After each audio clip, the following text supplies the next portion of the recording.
25 years of marriage.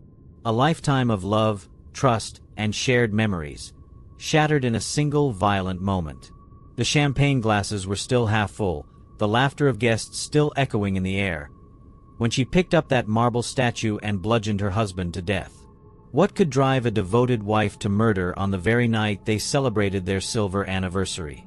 This is a story of betrayal, buried secrets, and the darkest side of happily ever after. You're watching Vic's True Crime Stories, where the darkest secrets never stay buried. Hallandale Beach, Florida. A place where the ocean breeze carries the scent of salt and money, where palm trees sway over million-dollar homes, and the sunsets paint the sky in shades of gold and pink.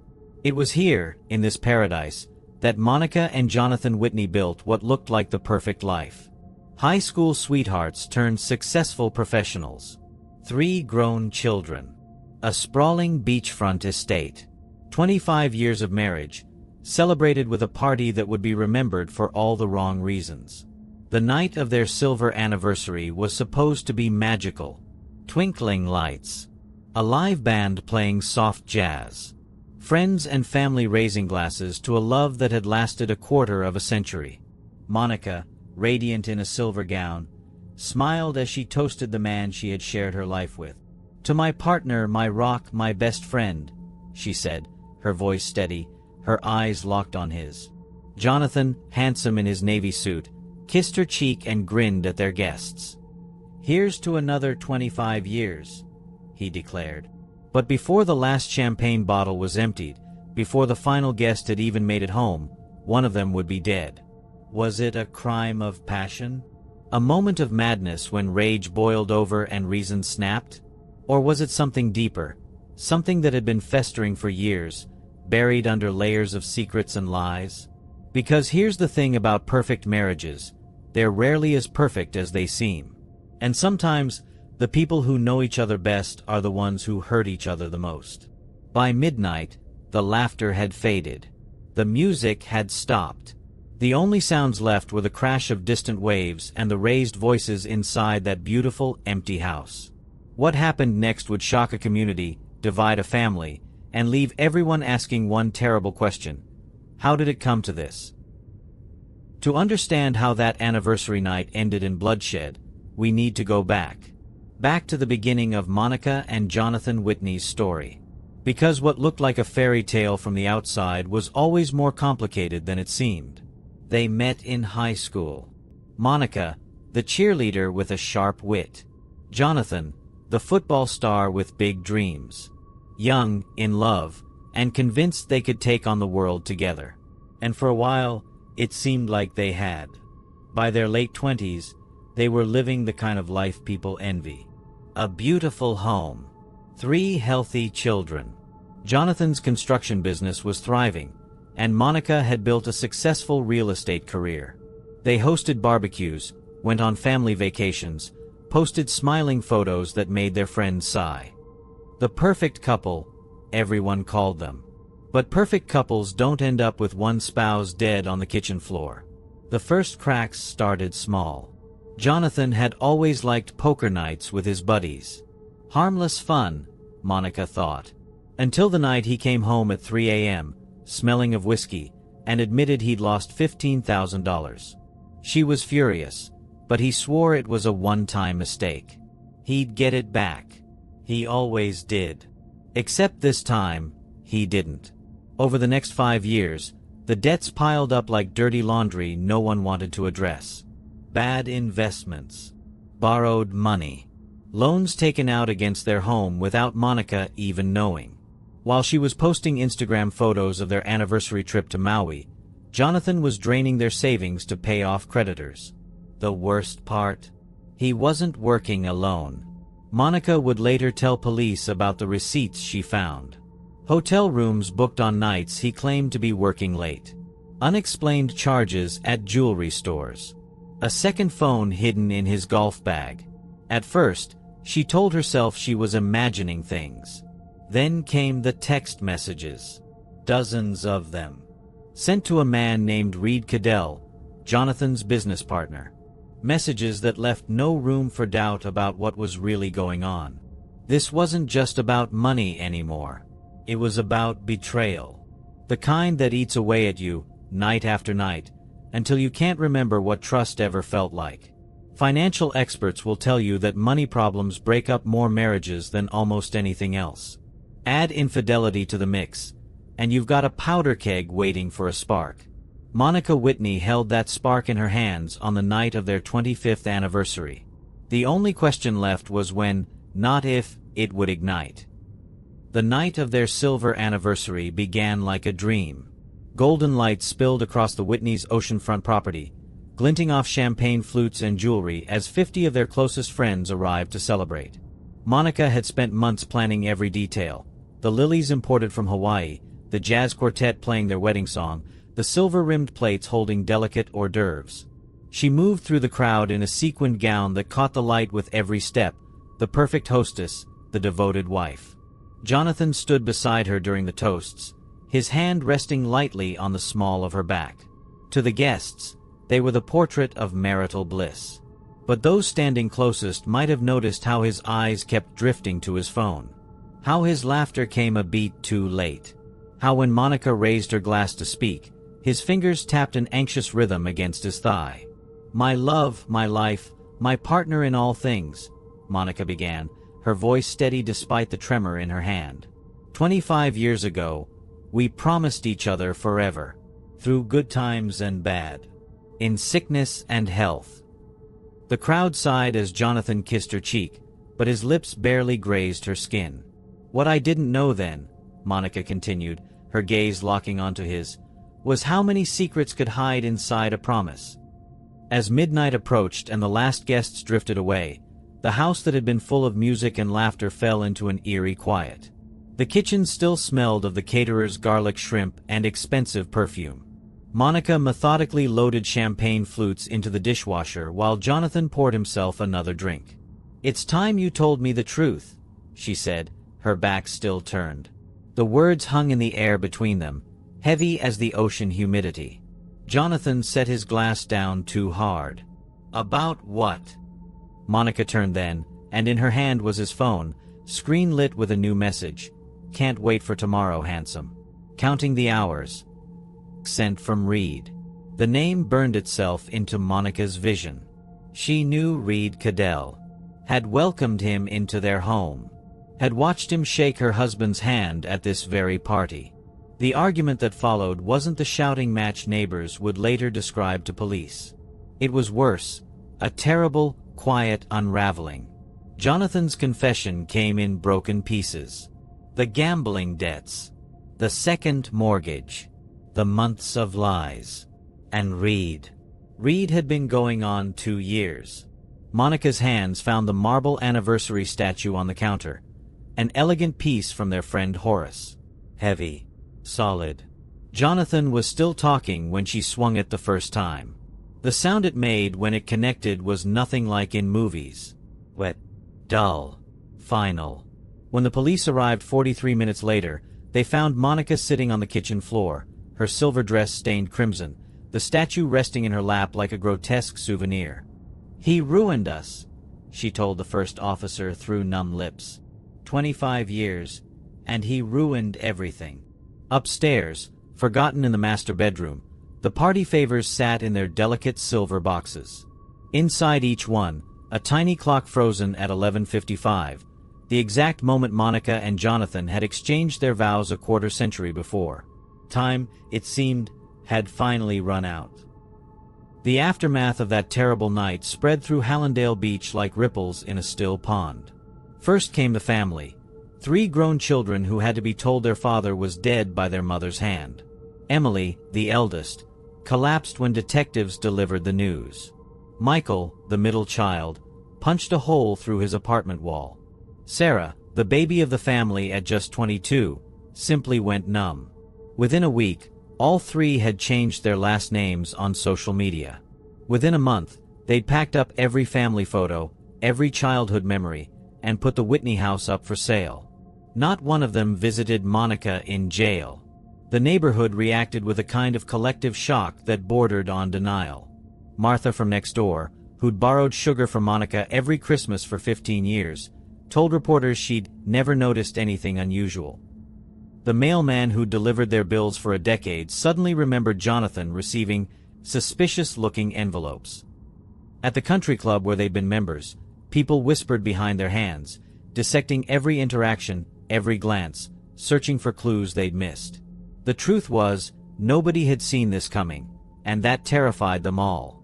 In the courtroom, two very different stories emerged. The prosecution painted Monica as cold, calculating, a woman who'd had years to leave if she was truly unhappy. They showed the jury the marble statue, still flecked with blood. They read aloud the medical examiner's report detailing 12 separate blows to Jonathan's skull. This wasn't self-defense, the district attorney thundered. This was an execution. But Monica's defense team told another story. One of a woman pushed beyond reason. They introduced evidence of Jonathan's secret bank accounts, his hidden credit cards maxed out at casinos. They played voicemails where he'd threatened Monica when she'd asked about missing money. And then there were the texts, hundreds of them, between Jonathan and Reed. Graphic, cruel, deliberately left where Monica would find them. She snapped, her attorney told the jury. After 25 years of lies, wouldn't you? The children never testified. The neighbors stopped coming to court after the first week. Even the reporters grew quiet as the details piled up, each new revelation more damning than the last. Because here's the terrible truth about crimes like this: there are no winners, only survivors. And as the jury filed out to deliberate, one question haunted everyone in that courtroom. Was Monica Whitney a murderer? Or had she, in some twisted way, been murdered first? The courtroom fell silent as Monica Whitney took the stand. She wore a simple gray sweater, her hair pulled back in a way that made her look both older and younger than her 49 years. When she spoke, her voice didn't shake. It didn't rise in anger or break with sorrow. She told her story with the calm precision of someone who had nothing left to lose. "I loved him," she began. "For 25 years, I loved him more than I loved myself. That was my first mistake." She described finding the financial records first, the secret accounts, the loans taken out in her name, the college funds drained without her knowledge. Then came the messages, the hotel receipts, the way Jonathan would come home smelling like someone else's cologne. "I asked him over and over to just tell me the truth," Monica said, her fingers tracing the edge of the witness stand. But the lies kept coming. Until that night, when they finally stopped. The jury listened with faces like stone. Some took notes. One woman in the back row never took her eyes off Monica, her expression unreadable.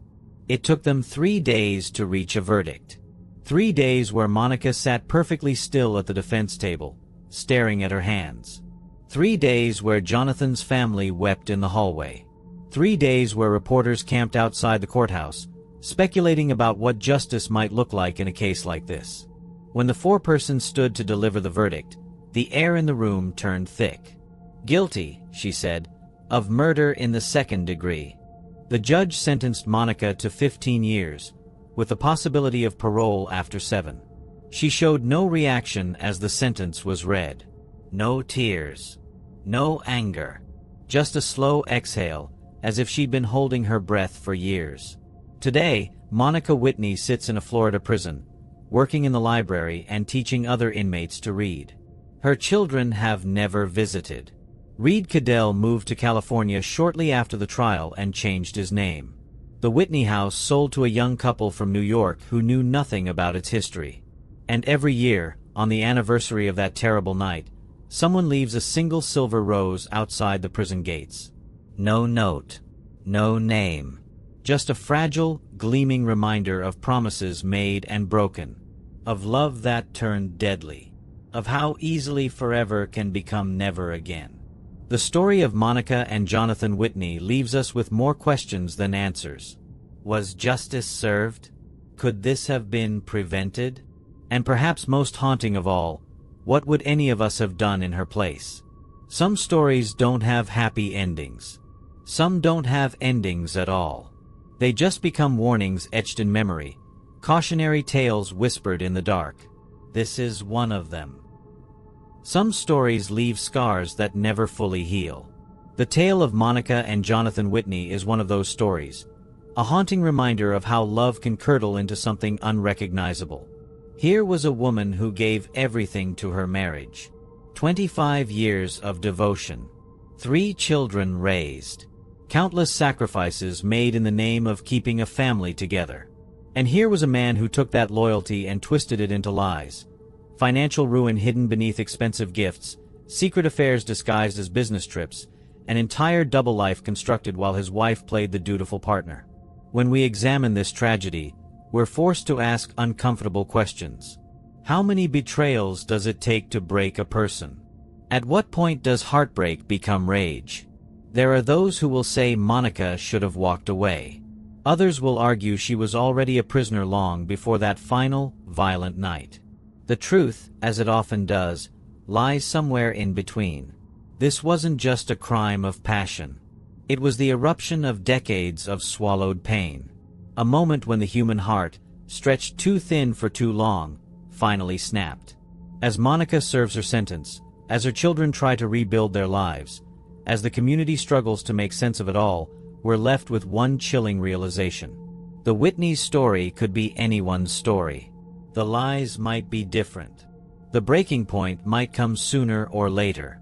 But that dangerous alchemy of love and betrayal? That's as old as time itself. So we tell this tale not just for its shock value, but as a warning. Look closer at the picture-perfect couples in your life. Listen more carefully to the silences between their words. Because sometimes, the happiest facades hide the deepest cracks. And sometimes, by the time we notice them, it's already too late. The anniversary roses will keep coming. The questions will remain unanswered. And somewhere in Florida, a woman who was once somebody's sweetheart, somebody's wife, somebody's mother, counts the days until she might taste freedom again, wondering if such a thing even exists after everything that's been lost. Now we turn to you, our viewers, because a story like this demands more than passive watching. It begs for reflection, for conversation, for your voice to join the chorus of those struggling to make sense of it all. Was Monica Whitney a cold-blooded killer who chose violence when she could have walked away? Or was she a desperate woman pushed beyond her limits by years of deception and heartbreak? There are compelling arguments on both sides, and we want to hear where you stand. Scroll down to the comments and tell us, in cases like this, who was truly the victim? Your perspective matters, because it's through these difficult discussions that we begin to understand the complex nature of love, betrayal, and justice. If this story has touched you, if it's made you think about relationships in your own life, remember this number: 1-800-799-SAFE. Help exists for those trapped in dangerous situations, whether the danger comes in the form of fists, financial control, or emotional manipulation. You are not alone. For those who can't look away from these gripping, tragic tales of love gone wrong, we've got more stories that will keep you up at night. The Whitney tragedy leaves us with more questions than answers, but perhaps that's the point. Some stories aren't meant to be neatly resolved. They're meant to make us think, to make us feel, to make us look at the people we love just a little more carefully tonight. What do you think? Let's talk about it in the comments. If you found this story important, share it. Let more people see what really happens. And if you want to hear more true crime cases like this, hit that subscribe button. There are more stories out there, some waiting to be told, others still unfolding. This was Vic's True Crime Stories. See you next time.